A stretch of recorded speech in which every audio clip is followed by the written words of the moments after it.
Testing, testing, 1, 2, 3.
Then, play around.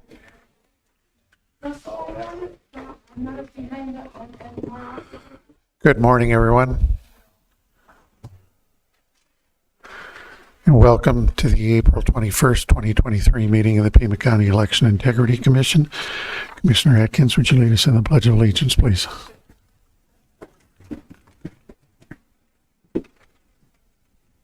Pledge allegiance to the flag of the United States of America and to the republic for which it stands, one nation under God, indivisible, with liberty and justice for all. Thank you. And roll call. Commissioner Atkins. Here. Commissioner DeLarge. Here. Commissioner Mace. Commissioner Caswell. Here. Commissioner Tellman. Commissioner Helen. Commissioner Kirshen. Here.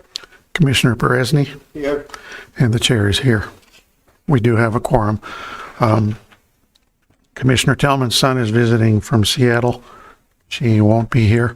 And Commissioner Helen was involved in a pretty significant motor vehicle accident yesterday, and she has no transportation, so she won't be here. And I'm not sure about Commissioner Mace.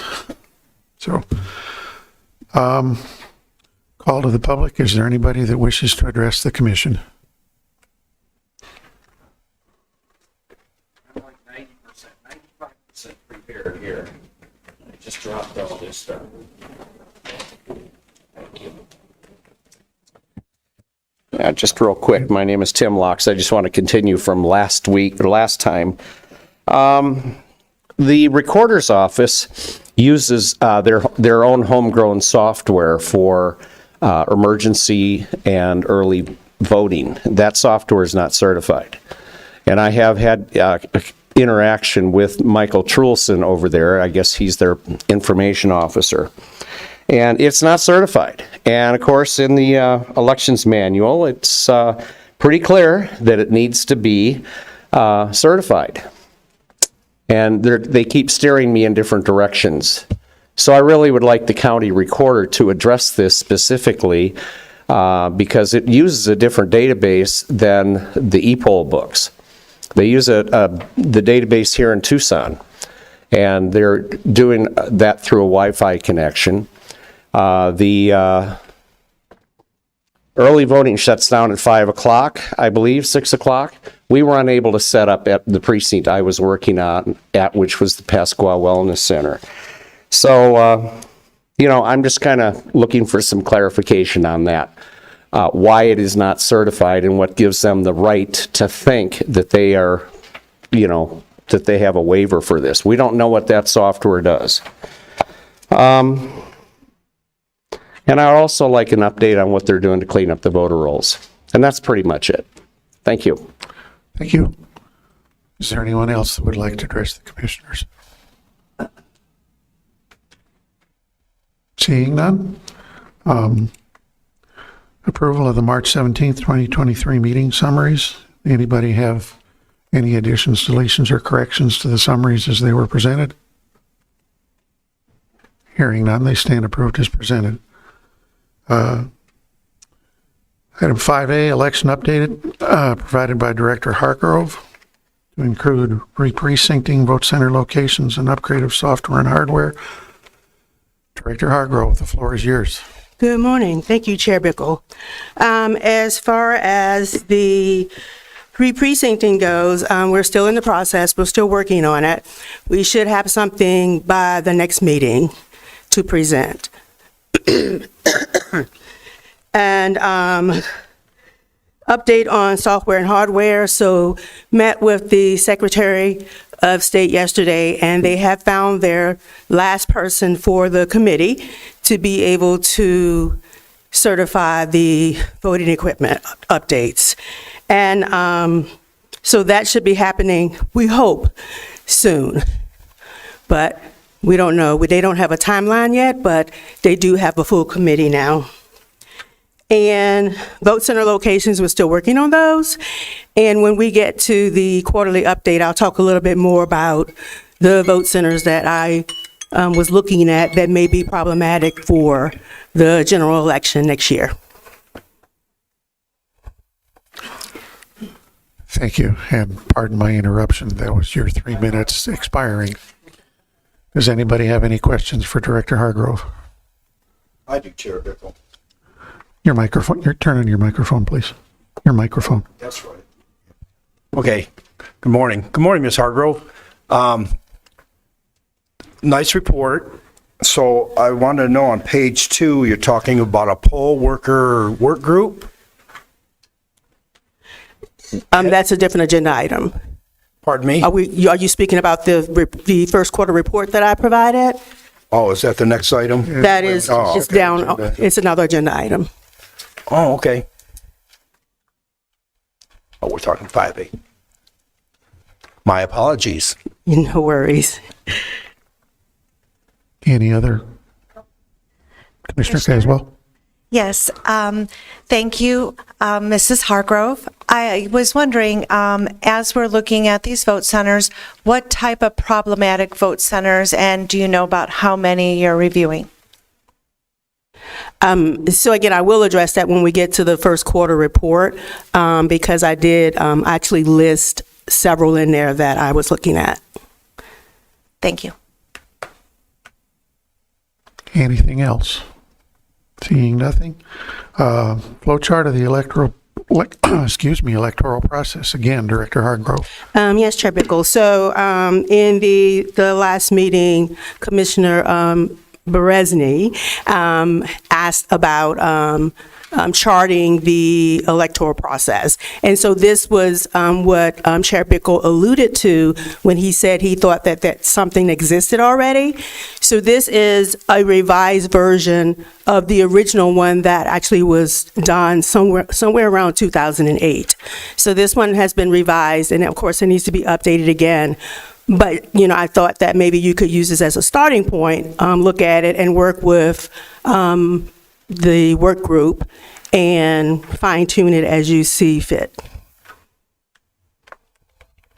Any questions about the flow chart? Yeah, thank you, Director Hargrove, and I think this would be a great starting point, and this is the kind of pictorial representation I was talking about on the electoral process.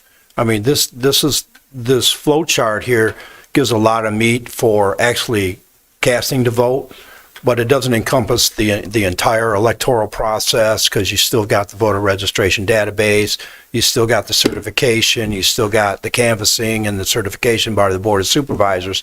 So all of that stuff would be included in electoral process.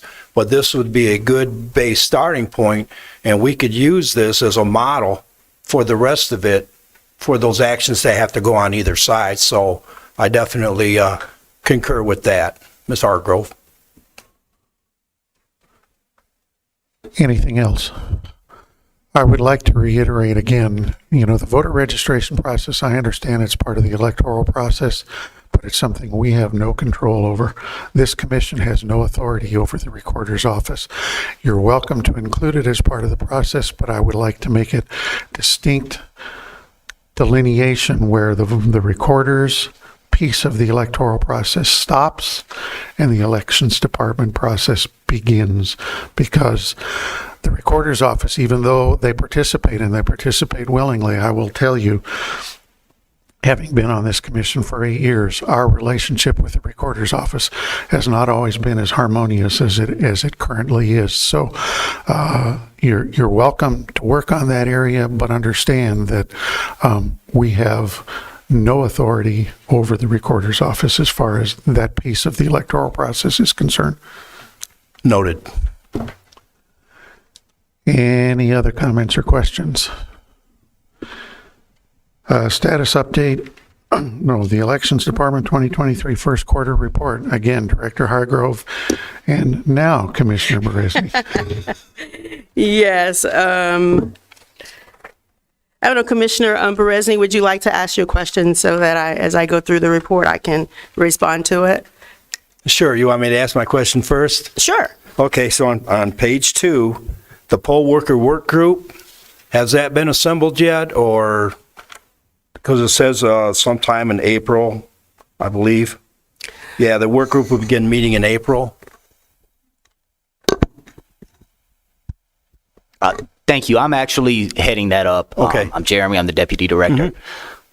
We have not fully assembled it yet. We have the majority of the people. We're still waiting on a couple more volunteers. Okay, thanks. Deputy Director George, could you give us a quick breakdown on what that commission is? Who comprises that commission? Sure. So what we've done is basically we've asked the two parties, the Republicans and Democrats, as well as the Libertarians, to give us a couple, 2 or 3 of their poll workers, preferably experienced poll workers who may have some insight about the process. There's a few others that we have in mind as well who are experienced poll workers. So we're looking at getting 7 or 8 different poll workers with different experiences together and start meeting with them, perhaps monthly or bi-monthly, and talk about different things that we can do better. We had a lot of changes with this past election, so vote center layouts, training ideas, all sorts of different things. It's basically we want to be able to meet with them kind of as a sounding board, find out what we can do better. Thank you. Commissioner Caswell, did you have a question? Okay. Okay. So, I present a quarterly report to the county administrator, each quarter.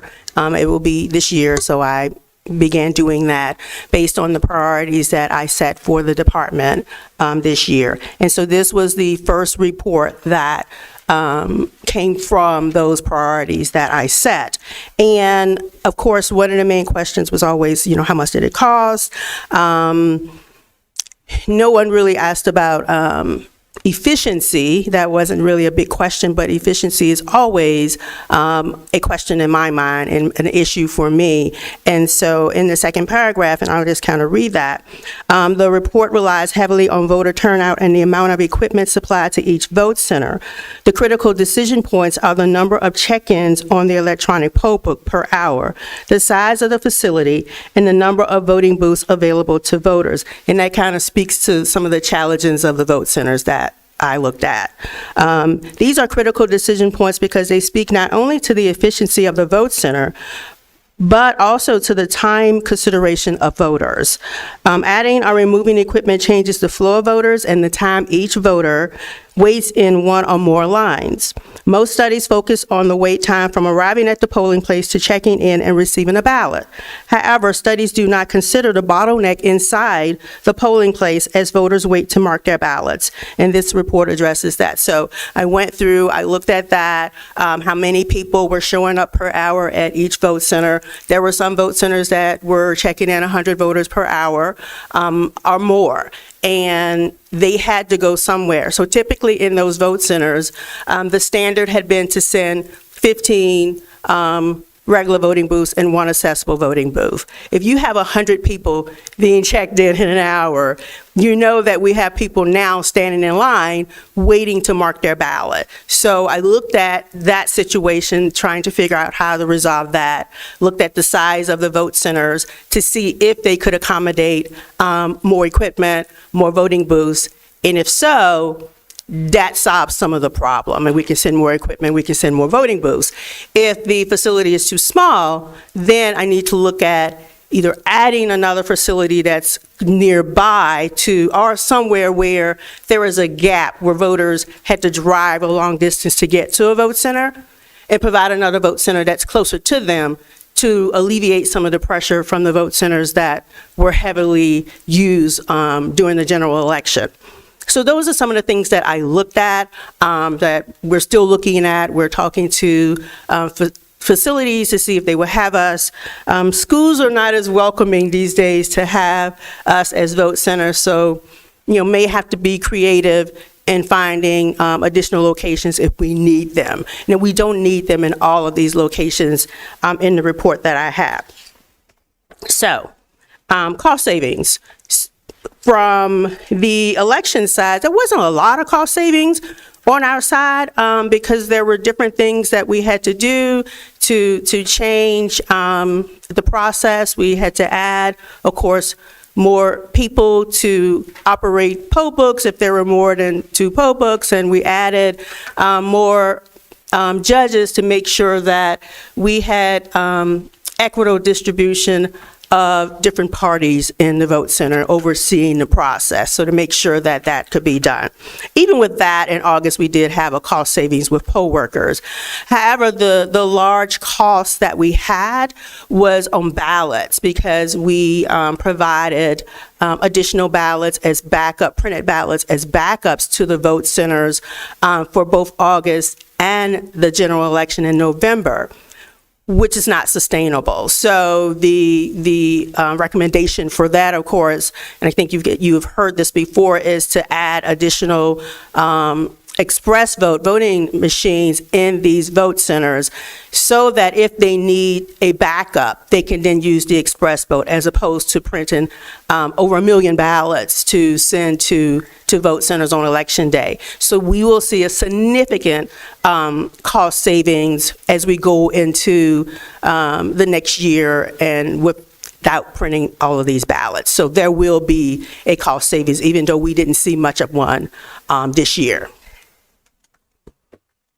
Director Hargrove, Yes, sir. if my memory serves me right, we purchased, and this is prior to your tenure, but we purchased a significant number of brand-new express votes about 3 or 4 years ago, I believe, did we not? Commissioner Bickle, yes, we did. And we had enough to have an express vote, at least one, at all 249 precincts at that time. So we should have a significant number of express votes available. Yes, and we did deploy 2 to each vote center in the general election.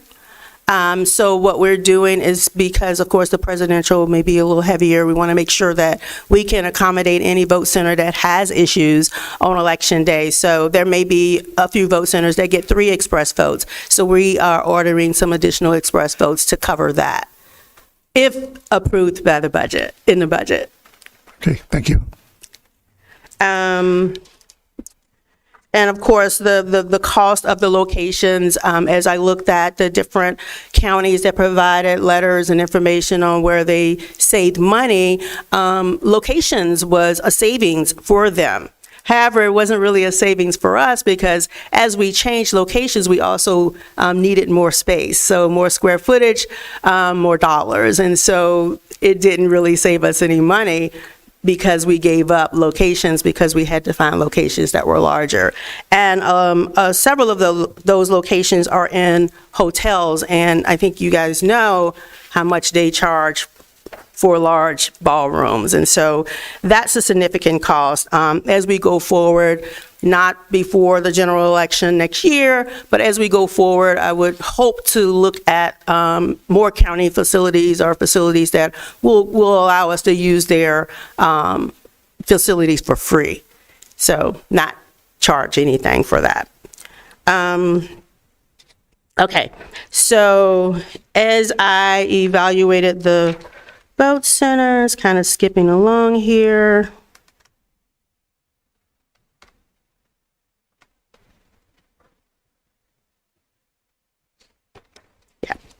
Okay, so with the equipment analysis in this, Pima County owns 400 electronic poll books and thermal printers. And the thermal printers are the small printers that print the little receipts that have the different ballot styles on them for each voter. So each polling place must have at least 2, that's a minimum of 258 electronic poll books, so we have 400, and they have to have a minimum of 2. Of course, we have the special situations table, which is the table that issues the provisional ballots, so we also send an electronic poll book for them. So that gives us 3. And for those larger vote centers, then we want to add probably another electronic poll book. So the number goes up. So we need to order some additional poll books to make sure that we have enough to distribute and enough to use as spares if anything happens to the ones that we have. We also want to make sure that we have enough of these electronic poll books so that if we're using them for training, we're not scrambling trying to switch them over to a poll book that we're going to use in a vote center, because there's a little bit of a nuance to that and different files on the electronic poll book. So again, wanting to order additional electronic poll books to take care of that. So kind of estimate to meet our needs, we may need 429 electronic poll books to conduct the 2024 November general election. So not a lot, but some additional. We now own 260 ballot on demand printers. I believe we have 2 printers that are broken. These are not, I would say, really expensive, high quality printers. So it's not something that you're going to have someone repair. So there are some things that we can fix. If they break a door off or something like that, that's pretty easy. If they destroy something on the inside or if they drop it, of course, then there is nothing we can do but replace that printer. So we're trying to work on a situation where what we deploy the printers in, the printers stay in that, and that nobody's having to take them out, move them around, or lift them to prevent damaging the printers. So we do have a plan for that. Each vote center, we want to deploy at least 2 printers, so there's 258 printers. I've identified 8 vote centers that would benefit from having 3 printers, so we're going to send 3 to them. So we're going to purchase some additional printers before the general election next year. All right. So here's my recommendation. I don't know if I'm reading this and you guys have read this, sorry. But I think this is important that others hear what the recommendation is going forward. During the November 8, 2022 general election, some locations were overwhelmed with the number of voters continuously coming into the vote centers. We can address this issue in some locations by adding additional electronic poll books, printers, and voting booths. However, some locations do not have the space to add more equipment. The Elections Department recommends adding vote centers to alleviate pressure from the existing locations. The following is the next page, is a list of locations that could potentially encounter parking problems and long wait times during the 2024 general election. It was also brought to the department's attention that District 1 has some gaps in the placement of vote centers. The staff is working to identify facilities that will help alleviate the pressure from the higher turnout vote centers. In addition, they are contacting schools and current facilities to ascertain whether they have a larger space that will accommodate the projected turnout. We have contacted several of the locations, and their space is larger, or they can give us some additional space, maybe a adjoining room that we can, have the check-in in one room, they flow through, and they can have the voting booths on the other side where they mark the ballot and then they can leave. So we have to be mindful that when you get 100 voters and you have a facility where there are other people maybe there working or something, parking can become an issue. So, we have to look at all of those things when we are assessing these polling places and vote centers. And on page 9 is the list, Commissioner Caswell, of the locations that were immediately looked at to see if we could address that. And I think we do have a solution for District 1, at least one location that we had before. Dub Mountain is the Highlands at Dub Mountains is the location that we're looking at. We have spoken to them. They are very happy to host us. So that's going to be one of my recommendations to alleviate some of the pressure. And I think it was, which vote center were they going to Woods? Which vote center were they? Oro Valley, I think. Oro Valley Public Library was the one that was being overwhelmed because we didn't have anywhere for these other individuals to actually go to. So we're going to take care of that and get that done.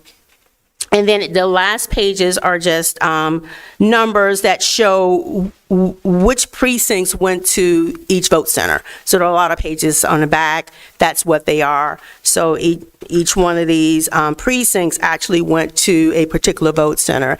And there was not one vote center that didn't have multiple precincts. People from precincts actually go vote there. So the vote centers are doing what they're supposed to do, allowing people to go where it's convenient for them to vote. And so with that was a success. So that is my first quarter report. If you have any questions, I'll be happy to answer them. Chair Bickle. Thank you, Ms. Hargrove. Along with the first question I had, on page 11, the 10X machines, the e-poll books, is there an annual license fee that the county has to pay for? And is that included in these numbers, or?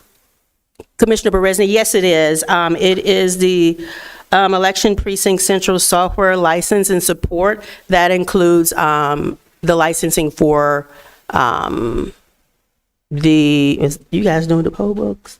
Are you paying for the poll book license this time? Yeah, so right now, we're kind of splitting the cost for that license. It will all be transferred to elections in the next budget cycle, not the upcoming budget cycle, but 2025 elections will pick up all of the costs for the license. So yes, we do pay a fee. Okay, and so does 10X, and speaking from an IT background, does 10X present to the county software patches and things like that have to be applied to the e-poll books? You know what I mean? Yes, I do. They do updates periodically. And, those are, normally, if we're not in election mode, those are normally invisible to us. So we don't see what they're doing with updates to software. Is usually minor fixes that someone has requested that they add something. Sometimes we request that they add something. So those are the types of things that I know that they do when we're not in an election mode. Okay, so with that answer, what I heard is there's some automatic downloads that happen. So that implies that the e-poll books are actually online during a non-election cycle. I'm sorry if I misspoke, Commissioner Berezny. No, they're not actually on now. So we're not, the only thing we're doing with our electronic poll books are cleaning them, testing them, and the staff, they're actually going through some testing now, but not any live data. There's no transmission to the cloud right now, and if we had them set up in training mode, there isn't even any communication between the poll books. So prior to an election, you'd turn them on, get any downloads, any patches that you would need on that software? Yes, they normally let us know, and then there's a version number. They will tell us you should be at this version. Okay. Whenever they do an update. Okay. So yes, no, we're not doing any transfer right now. So the license and support, that's for the current number of e-poll books we have in inventory right now. So then that could increase if we have more, if we buy more e-poll books. Correct? Yes, that is correct. Okay. Couple more questions. I found the charts starting on page, I think, 12, or those tables. Yes. I found them fascinating, starting on who voted at what vote center and what district and stuff like that. So while I was reviewing that, when I was on the board of canvassers in Bay County, Michigan, we had to do recounts because we had a tie in an election in a township supervisor election and things like that. So I kind of framed that in the Continental Elementary School District, which I'm in that district. So I looked at one precinct, Precinct 84, out of there. So we had voters out of Precinct 84 vote at 21 different vote centers. Now, conversation I had with you a year ago during the e-poll book demonstration that we had, and we talked about the similarities that you had in Virginia and I had in Bay County, Michigan. When we had a recount, we would just take those ballots out of those 2 or 3 precincts that were in that township, and we would do a recount.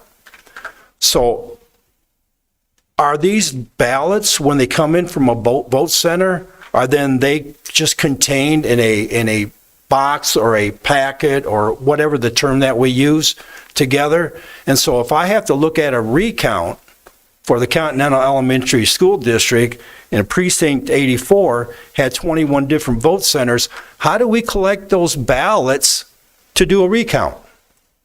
That's a great question, Commissioner Berezny. So the voting equipment is able to do that. So we can program the scanners where it will only count ballots from a particular precinct if we had to do it by precinct. Normally it's by office. So we can segregate it with the machine. We don't actually have to physically hand. So we're actually separate them. recounting the images that have been scanned into the system. No, actually running the ballots through again, which is what we do for recount. We run them through again. We do not use the images that we Also- already have stored. We'd probably go through every vote center where the half a dozen or so precincts that comprise the Continental Elementary School District, we run all of the ballots and then do the recount like that. Absolutely, yes, sir. Okay. Fascinating. That's not as onerous as it sounds. Well, I know, I mean, but it was a curious question because I didn't know how that worked. Yes. And I did have one more question, Chair Bickle, thank you. Express vote stations. Yes. Okay, so I've seen them in a polling place, but I've never gone up to them, never looked at them. So do they actually eject a ballot and then it's put in the gray box, the ballot box? How does that work? That's exactly right, and we actually have one here this morning.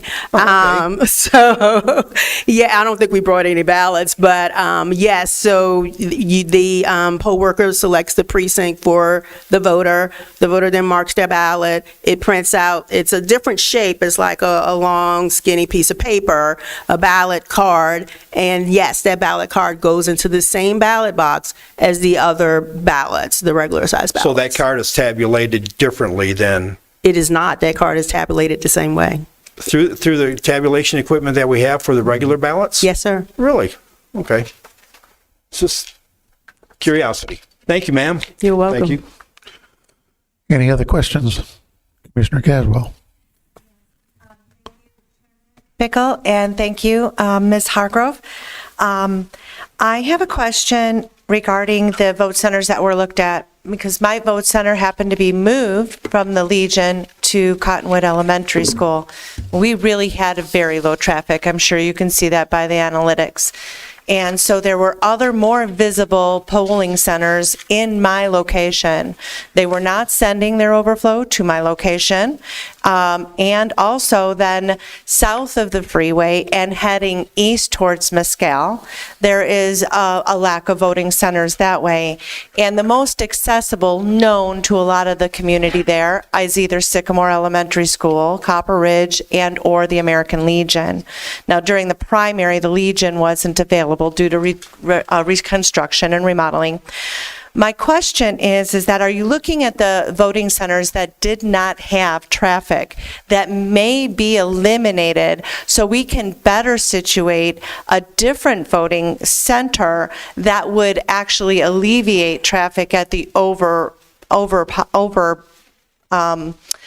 populated voting centers for the time? And I'm wondering also with that question, are we looking at considering, the changes I've seen on the website and technology as we were improving, that there will be a system on that interactive map that we're using for vote centers that would give a wait time. I can go to Great Clips application and I can find out where I can go get a haircut in about 15 minutes. Or I can find out that wait time at another location is 45. And I think that may be very helpful during that next election cycle if we're trying to redirect traffic to other locations. The poll centers are way too busy for a lot of the poll workers and stuff to even address those situations as they're occurring. We're trying to keep the wait time and keep an eye on that, address the situations as they're upcoming, making sure the traffic is flowing out so that new voters can come to the booth, all of that. So for us to be out there directing people and constantly, getting that monitoring going too, it's very difficult and should not be the poll workers' responsibility. That should be on the county to be providing that wait time to the voters as a courtesy. So I'm wondering if there is something that's being worked on in both of those, and then I have an express vote question as well. Commissioner Caswell, those are great questions. So let's see if I can back up to the vote center. So the American Legion is being used as a vote center. It's just not the one that you were at before, so it's a different number now. So that is a vote center. And for those vote centers that didn't send people, or people did not want to go to another location, you know, obviously they were able to handle it and maintain it. The vote center that I talked to, I think it was Continental Ranch, on election day in November, they had a line, but they said, no, we're fine. You know, we're okay. We don't have room to add any more voting booths, but we're okay. The line is flowing. So no one had a problem there. So no complaints there. So that worked out. As far as removing vote centers, that's a very precarious situation, especially since we just established vote centers. We had them for the first time last year. I am very cautious before the November general election trying to remove a vote center unless I absolutely have to. Now, adding one or two to alleviate pressure from the ones that are there, yes, that makes a lot of sense. I understand what you're saying. There are some vote centers that you don't have a lot of people, and that's going to be the situation in some locations anyway. We can't avoid that. But yes, after the general election, the 2024 general election, I absolutely want to take a look at consolidating or removing vote centers that are not utilized, especially if it's in an area where it's highly populated, and making it more efficient. Yes. So that is on the table. I just am not comfortable doing it before the November 2024 election. Do you understand that? Yeah.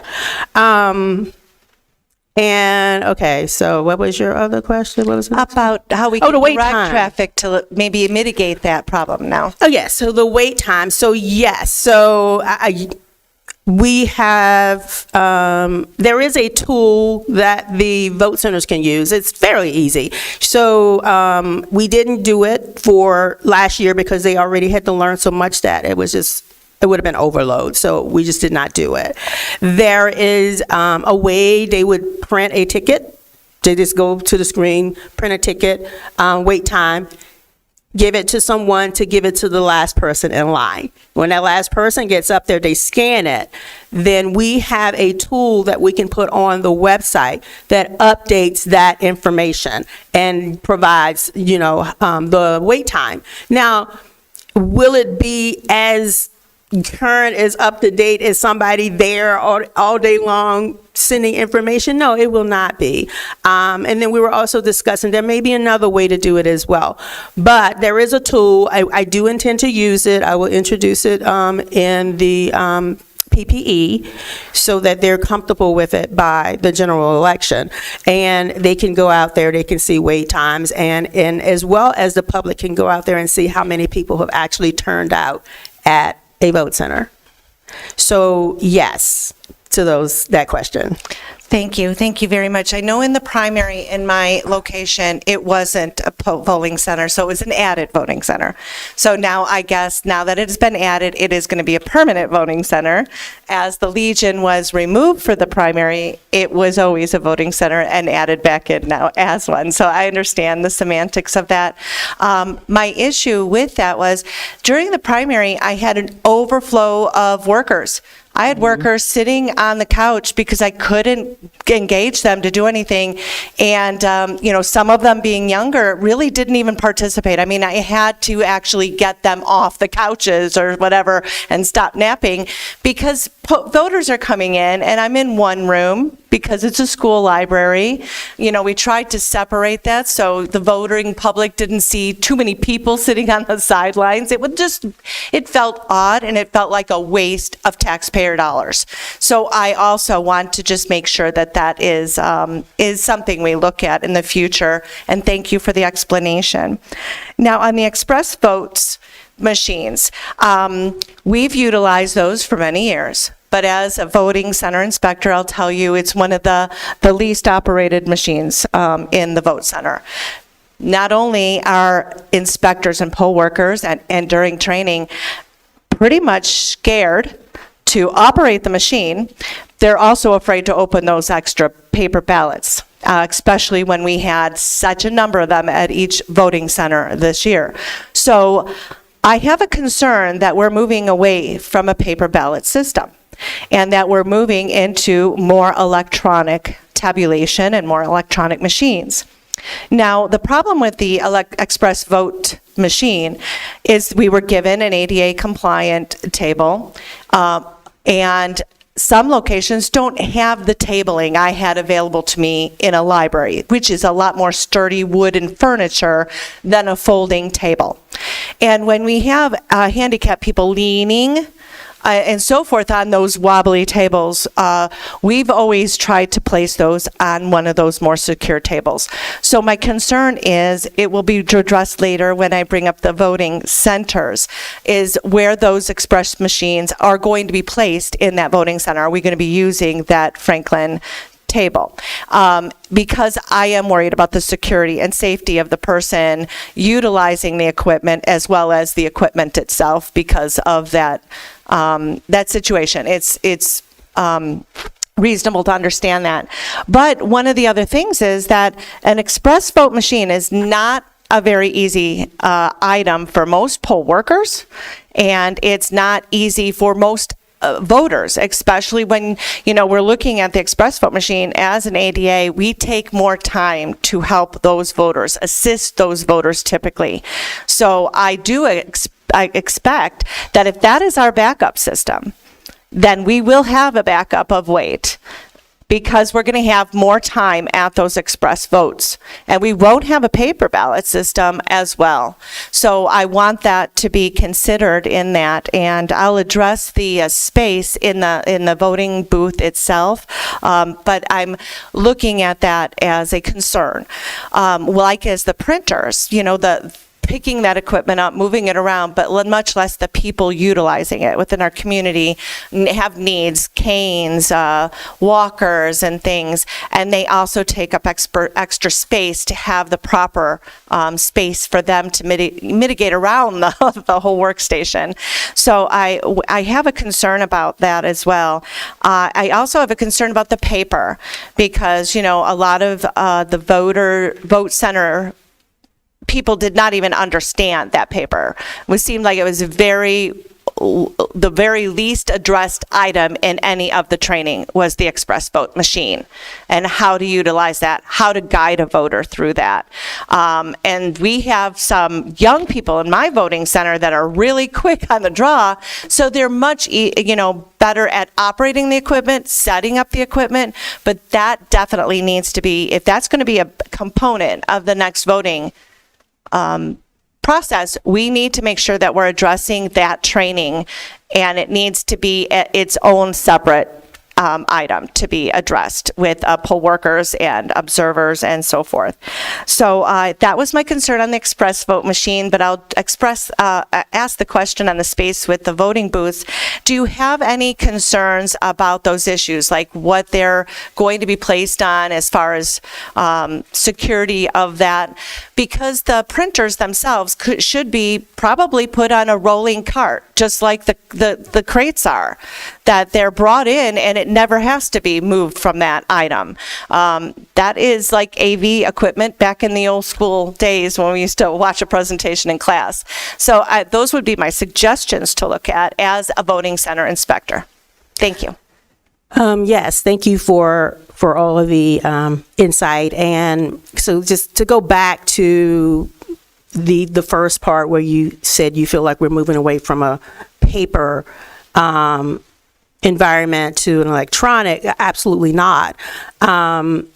So the express vote is only a backup, right? So for a sighted person, it's going to be a lot quicker for them to vote a ballot than it is for someone who may not be sighted, who needs to use the accessible equipment, or who has another disability who needs to use the accessible equipment, and they're using their headphones or they're moving through with the little navigator that they have. Yes, that's absolutely going to take more time, which is why you're going to have more than one express vote in the vote center. It only marks the ballot. It doesn't count them. It doesn't do anything. It only marks the ballot. It's a tool, and it is a lot quicker to use that than for you guys to have to dig through 3,000 ballots to find the right precinct to give a voter a ballot. And so then you're maybe opening a packet of 100 ballots for one person. And so then you're counting 299 ballots at the end of the day that you did not use because you had to open it and take out that one. So it is a tool. I think that, as we go forward, people will get used to the express vote. They're, become accustomed to it. They'll be able to use it a little bit better. There are actually, I think there's a county in Arizona that only uses the express vote in their precinct. So they don't have anything else in their precinct besides the express vote. So as a backup tool, it's been used nationally. It's been, becoming more and more popular because it is a paper trail.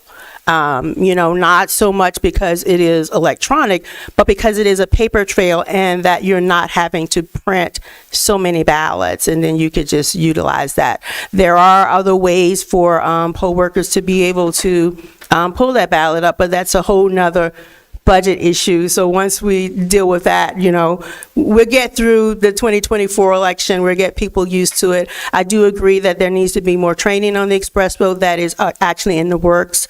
That is a plan. So it's not going to be so separated, and the way that it is going to be where everybody has to know how to operate the express vote. Use it that way. As far as you having an overflow of people in August, that was a little anomaly that the individuals have been used to having so many people that they were scared not to have them. And so there were more clerks assigned to vote centers in August than should have ever been assigned to vote centers in August. But that's done. We've moved past that. It's okay. We can fix that. We can address the issues going forward. As far as where to put the express vote, the Franklin actually will hold the express vote. Are we not putting it on? So the Franklin, they have updated the Franklins where they're sturdier. You can actually adjust the legs on the bottom to make sure that they're not, wobbly, because you can put them up. One leg is up and they can wobble a little bit. We have kind of tested it. We pushed on it. We've leaned on it. It seems to be very sturdy. And for those vote centers that have more than one Franklin, then the express votes can be on the Franklin. Gives the accessible voter the opportunity to be integrated with the other voters as opposed to being segregated into a corner. So I think that it will work very well, but I thought about space when I thought about more express votes, and so this was a solution that sounds like it would be good. As far as security and transporting printers and other equipment, we do have a plan. There is a cage or a cart that I'm looking at that can hold everything besides the larger signs that we send to the vote center, and it has a lock. It's secured. So when they do Monday night setup, the printers don't have to be removed. Everything can go back into this cage and be locked and secured until the next day. So there no more do you have to leave them sitting on a table. If this plan works, then that is the solution to that. Also, it eliminates our people having to deliver multiple pieces of equipment separately, possibly forgetting something. Everything's packed into the cage, is all there, and it is secure. So yes, we are looking at several of the things that you've mentioned and working on plans to address them. Thank you. Thank you very much. You're welcome. Anybody have anything else for Director Hargrove? Commissioner Atkins. Thank you.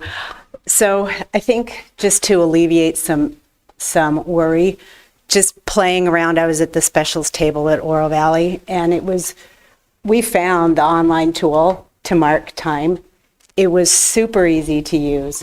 I have no idea where the data went because I didn't have time to actually look to see if it was reflected anywhere. But on that end of it, it was really easy to use. We would also occasionally go through and tell people at the end of the line, you know, if you go on this site right here, and I showed them my phone and, you know, gave them the website, you can see that this vote center only, you know, it's just half a mile down the road. Nobody wanted to leave. So I feel like that's more voter education that will come eventually. I feel like a lot of the little glitches and things that we're worried about is really just kind of moving through it and getting used to it, like the smart machines.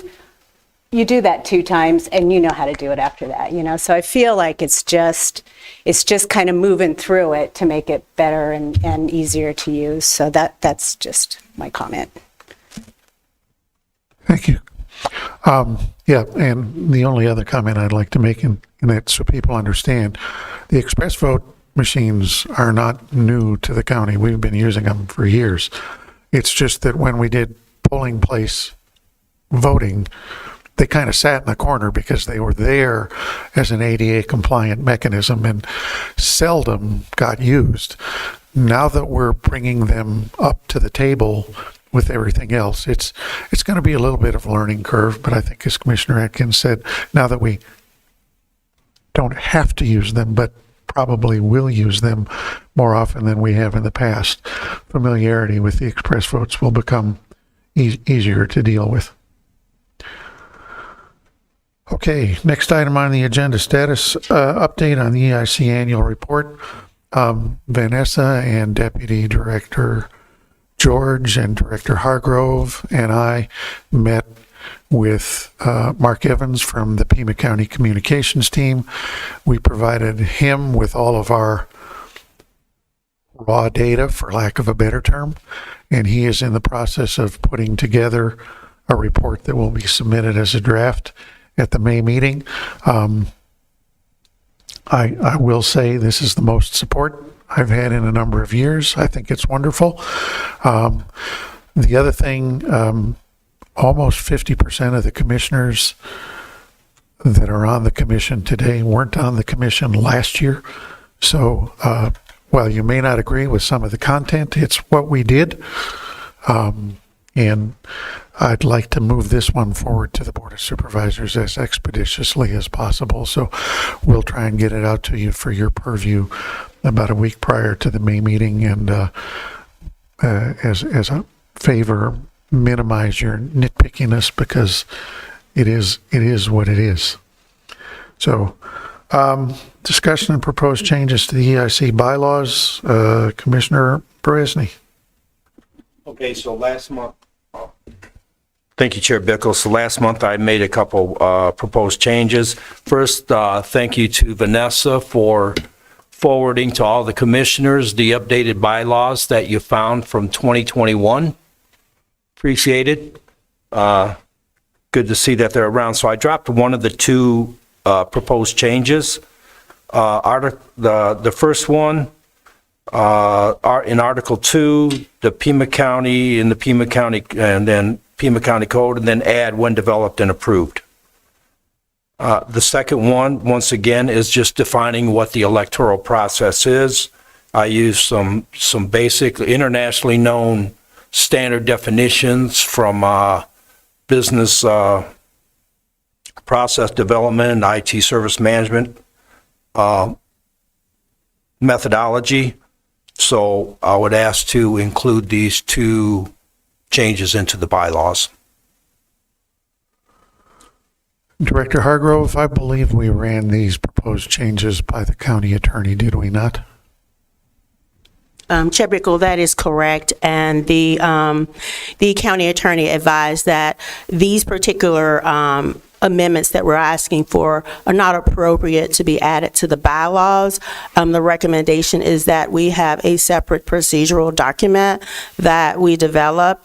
I'm happy to volunteer my services to draft something for everyone to edit and work with the recorder's office to provide enough information so that you have an idea how you can help us, as well as the oversight that you would want to have as an independent or commission to review things that we do.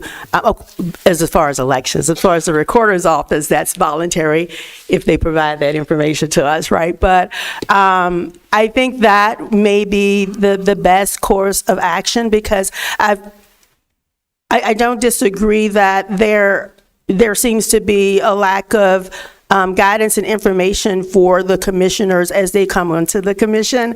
And so, and as far as the public looking at it, so, how would you know what you really are supposed to do and what you're looking at if there's nothing there? So I think if you, as a commission, put together a procedural document that is a living document for you along with the bylaws, it may be more appropriate. And Chair Bickle? just a comment on that as well.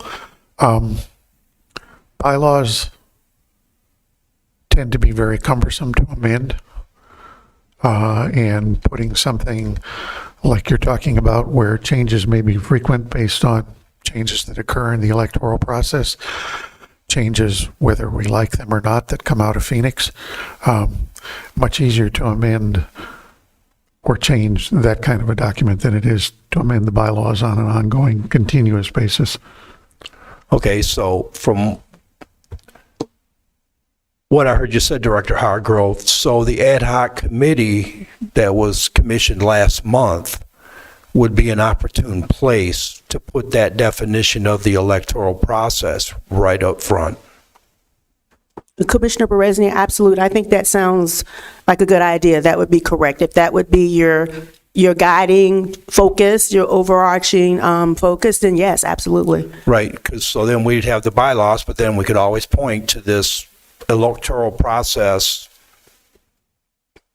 system or document or with the flow charts that you presented.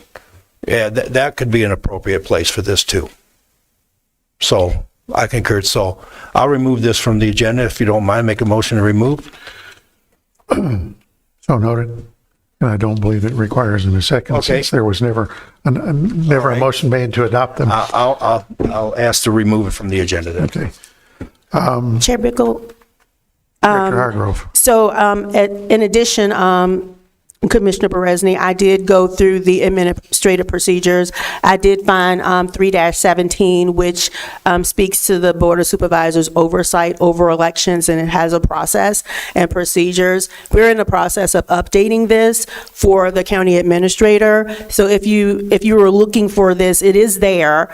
The process that the audit process, release and audit of unofficial election results, and it kind of goes through, it has definitions about audit, ballot report, ballots to be verified, and different things like that. Okay, so that's in what administrative procedure? Administrative procedure 3-17.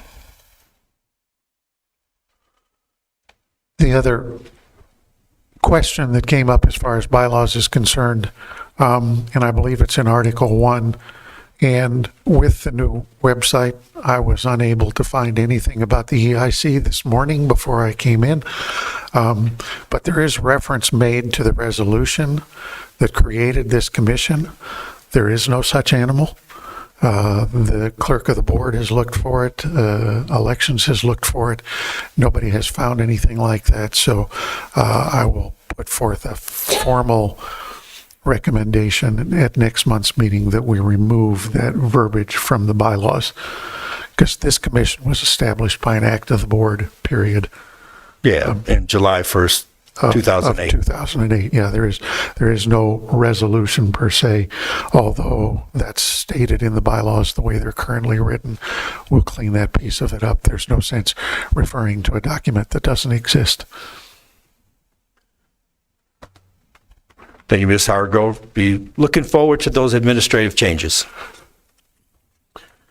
Discussion of the ad hoc committee scheduling and logistics, Commissioner Berezny. Okay. Thank you, Chair Bickle. So in my email interaction with Deputy Director George, he made a recommendation that we talk about the meeting schedule and the logistics here openly versus him going out to each of the four commission members that would be on, members of this ad hoc committee, having been in his shoes before, trying to herd the cats and get schedules coordinated. Just thought that that'd be a great idea, so that's why I brought this up. So I'm ready to start discussing. First, I'd like to hear from the election department. What is the best time for you? What days of the week? What times during those days? Location, whiteboard available, things like that.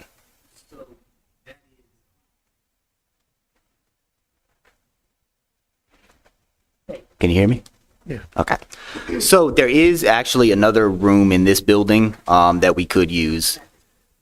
Well, okay, in the admin building that we can use, so we would not have to be here necessarily.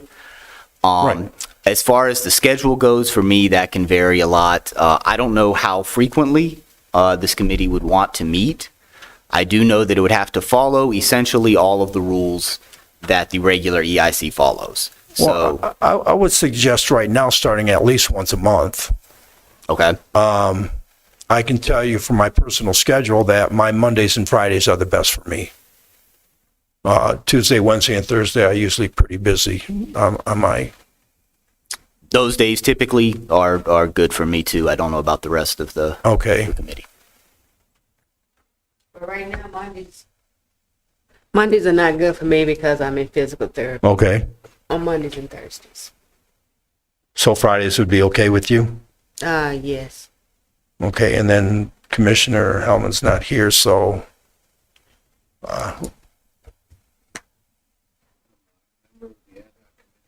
You are.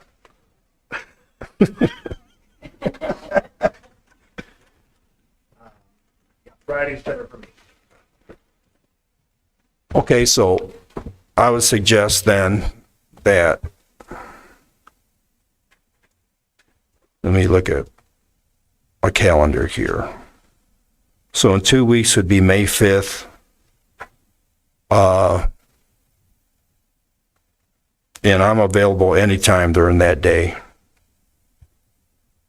I don't know if the county takes off on Cinco de Mayo. I don't think it's a holiday for the No, for the county, so no, it is not. That day would work for me. okay. If that's the date that we want to go with, is this time 9 in the morning? Same thing. 9 o'clock in the morning is fine Okay. for me. And what's the location? I don't have the exact room number and all of that. I will get that and send that out. But you said it's in one of the administrative buildings? Yes. I'm not sure exactly. The one, I don't know the one area over on that well. Stone? The one over on Stone? The old courthouse? Maybe the copper room or. Okay. The pink building right outside the window here. Yeah, I know why. And they've done that. You got the person who knows less about any of the buildings down here. So Okay, so let's make it 9 o'clock on the 5th of May, and location to be determined, and as soon as we get that, I will send it out. we'll, we can start probably for the first agenda item by going through the flow chart that Director Hargrove presented today and start flushing that out. And come up with a good definition of what the electoral process is. Okay, sounds good.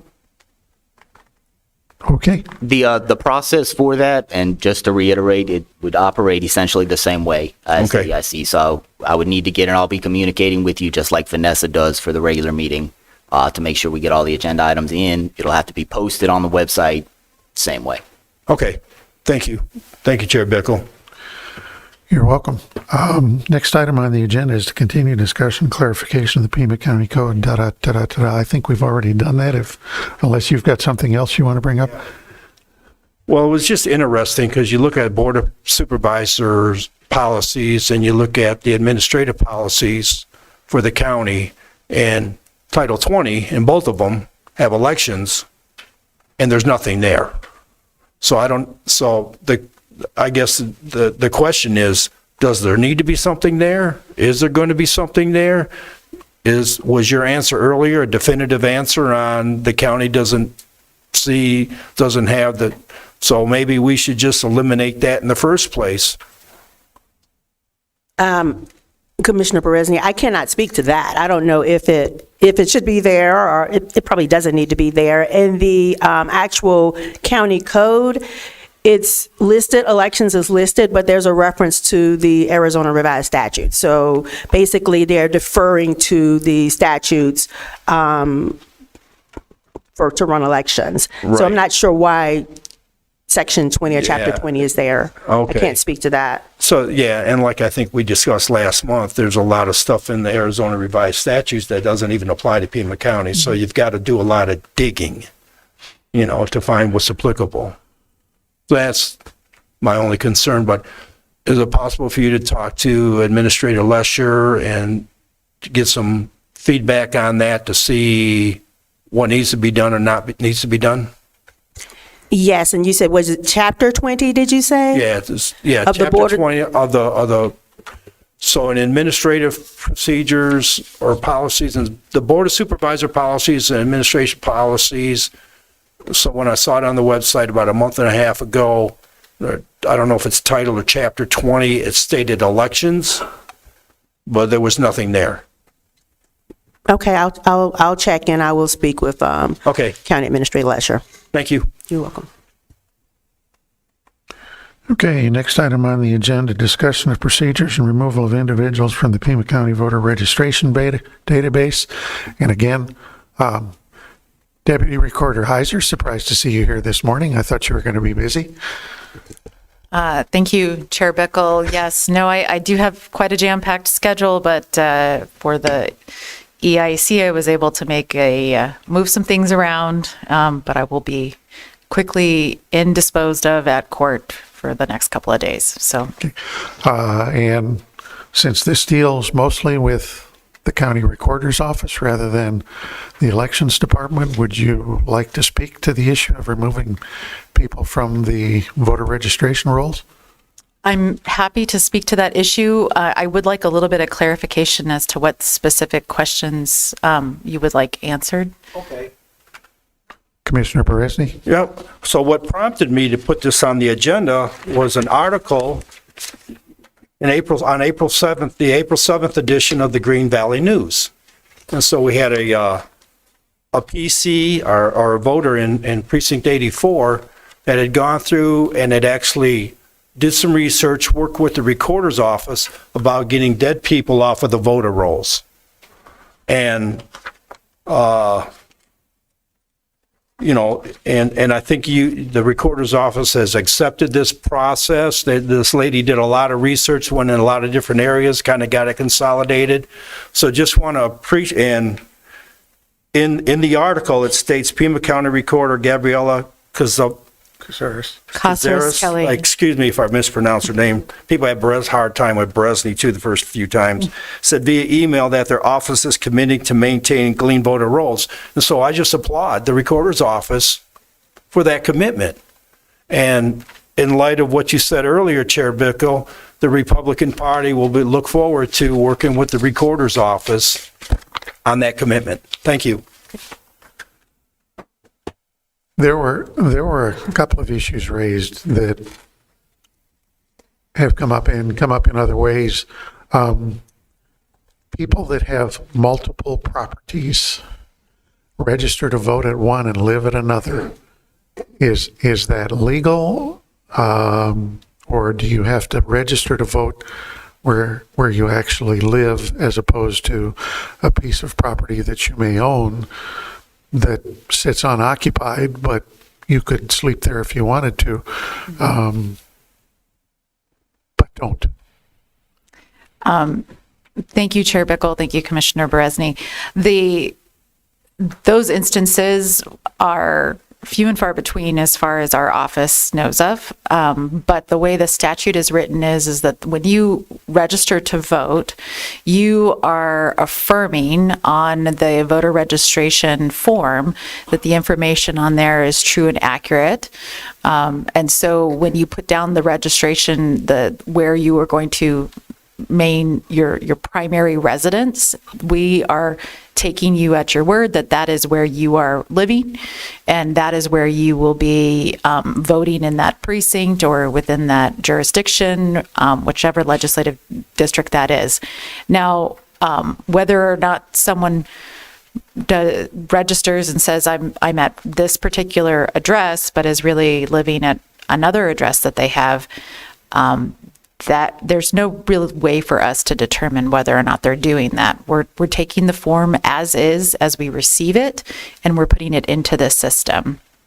So unless someone wanted to make a challenge, I guess, and provide something to the court, but as it is, we do not do any further investigation than what is provided to us to register a voter. Okay, so your voter registration residence needs to be your domicile. That is how we understand the statute, yes. Okay. But your voter registration address doesn't necessarily need to be your mailing address, correct? That is correct, yes. Your residential address, and please keep in mind that you don't have to have a physical residential address to be a registered voter here in Pima County or in the state of Arizona. People who do not have a fixed residence, like a home or apartment, a single family residence, they are able to register to vote. We have many people who are registered to vote who are houseless and they live in RVs. They could be living in shelters. Any of those particular areas, those are all covered as valid places to be considered a residence, and you can register to vote in those areas. So you don't have to have a 123 West something address to be a registered voter and consider that as residence. So the residential, where you live, where you reside, where you sleep at night is one thing, where you receive mail is a second thing entirely. Okay. Any other questions for Deputy Recorder Heiser? Hearing none. The 2018 Pima County Election Security Plan, Commissioner Caswell. Yes, thank you. And thank you for also working on that deceased voter issue. That was awesome. Thank you. I have been perusing the website, and April 18th, it was all new to me. So I've been trying to update myself. And this has been a question that's come to me a lot over time working with the poll workers, because I direct them to the information on the website a lot, because we have all our manuals and cards, closing cards, things like that. And sometimes we've had great helpful tutorial videos. We do have the security plan that is still posted. It's a 2018 Pima County security plan. I think we all recognize there's been a lot of changes, although this is pretty general in nature and actually still has a lot of good pertinent data. There's a lot of new data, a lot of new things, new equipment, machines, Delta files, transfers of information that should be addressed in this. And I was just going to inquire with you is if the Elections Department was updating the security plan for the next election cycle. Commissioner Caswell, that is correct. We will be looking at the security plan again. I believe Director Nelson had began updating it in 2020. Obviously, that didn't get finished. So there are some updates that are not posted, but yes, we will have that updated before the next election. Thank you. You're welcome. Anything else? And for those of you that are really election procedure manual geeks, the Secretary of State is updating the state elections procedure manual in pieces and parts, and there are public comment periods available for that section of the manual that's currently being worked on. and I believe he's committed to having a rough draft to the Attorney General and the Governor before October 1st. So, the last item on the agenda, the Franklin 4 Station voting booths, and since I assume that's what's set up over here on the side, Commissioner Caswell. Thank you, Chair Bickle. Thank you very much for bringing in the voting machines to get a good visual look at that. You know, I've been looking at the dimensions, kind of making my own little center at home and looking at that. So I'm really excited to be able to see this today. In our voting center, you know, we had a space issue a little bit because we had to move a lot of library equipment and tabling out of the way for the students.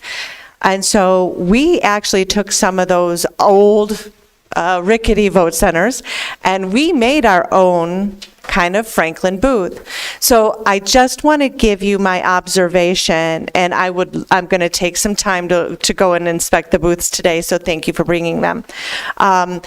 It was very interesting to watch how the public reacted to that centered kind of booth compared to the others that were structured around the room, which seemed to kind of give a little bit more privacy. And so space, I know, is going to be an issue for you on that as well, because you have to be able to move around the full voting center now. And in our old voting booths, we could put them against walls and other areas or create a wall with them. But the traffic was interesting because that one voting booth we put together was least utilized and was not preferred. So someone preferred to wait for a private booth over the Franklin voting booth. So we're going to be using just these booths and no individual booths, and these will also be with our express vote machine. I just wanted to check in on that situation, because if we're going to offer a choice, that may be something I might think about as a voting inspector, you know, to try to entice our members to utilize that space. Commissioner Caswell, so the idea is to phase these in because, of course, we didn't have enough money to buy enough Franklins to replace everything. The space is going to be an issue for some vote centers.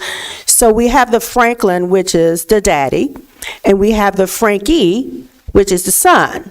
So the Frankie is a single voting booth. So we still have the option of having single voting booths in a vote center, or more single voting booths and just the one maybe Franklin to, you know, have the accessible machine on and whatever.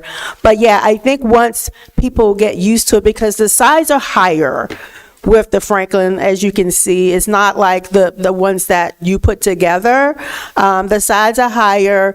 They've got another piece of something at the top here. So it looks like they have more privacy to vote.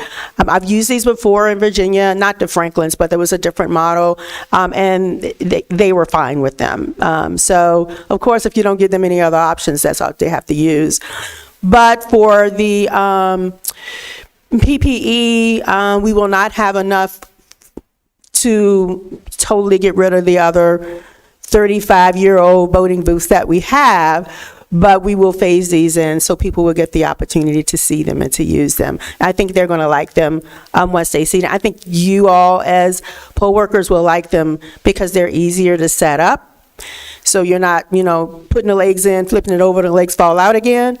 You know, they're a lot easier to set up, and you can adjust the feet so you can level them off so they're not moving around. So, yeah, I hope that you will take a look at them and see if they kind of match what you put together.